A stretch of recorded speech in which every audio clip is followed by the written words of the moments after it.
Breaking news. এবার ঈদ ছাড়াই মুক্তি পেতে যাচ্ছে শাকিব খানের সিনেমা দরদ। 4 বছর পর ঈদের বাইরে শাকিব খান। তো ভিউয়ার্স, বিস্তারিত জানতে পুরোপুরি ভিডিওটি অবশ্যই দেখবেন। পরপর 3 ঈদে ধারাবাহিক হিট সিনেমা, হ্যাট্রিক হিটও বলা যায়। ঈদের মাঝেও এই ছবিগুলো ঘিরে যেন দেশ জুড়ে আলাদা উৎসবের আমেজ। 2.5 মাস বিরতিতে এই সেপ্টেম্বরে ফের মুক্তি পাচ্ছে শাকিব খানের সিনেমা দরদ। যেন ছবি মুক্তির রোলার কোস্টারে চেপে বসেছেন শাকিব।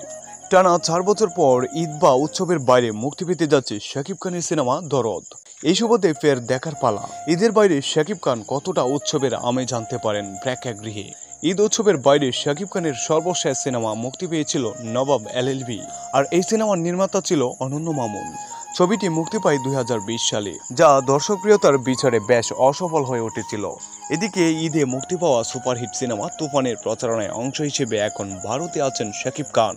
সেই ফাঁকে রবিবার 7 জুলাই সকালে কলকাতার হোটেলে নায়কের সঙ্গে দেখা করেন অনন্য মামুন। এরপরই শাকিবের সঙ্গে একটি ছবি পোস্ট করে ফেসবুকে জানান, দরদ মুক্তি পাচ্ছে এই সেপ্টেম্বরে। বাংলাদেশের পাশাপাশি বিশ্ববাজারে ভালো কিছু করায় দরদ সংশ্লিষ্টদের পরিকল্পনা। দরদ সিনেমা নিয়ে অনন্য মামুন বলেন, মুক্তির আগে 2 মাস আমাদের প্রচারণায় চমক থাকবে। শাকিবিয়ানদের নিয়ে প্রথম কোনো বড় আয়োজন হবে, সেখানে জানানো হবে সেপ্টেম্বর মাসের কোন তারিখে দরদ মুক্তি দেওয়া হবে। টিজার বলছে সাইকো থ্রিলার হিসেবে ছবিটি তৈরি করা হয়েছে। শাকিবের সঙ্গে এই ছবিতে থাকছেন বলিউডের নায়িকা সোনাল চৌহান।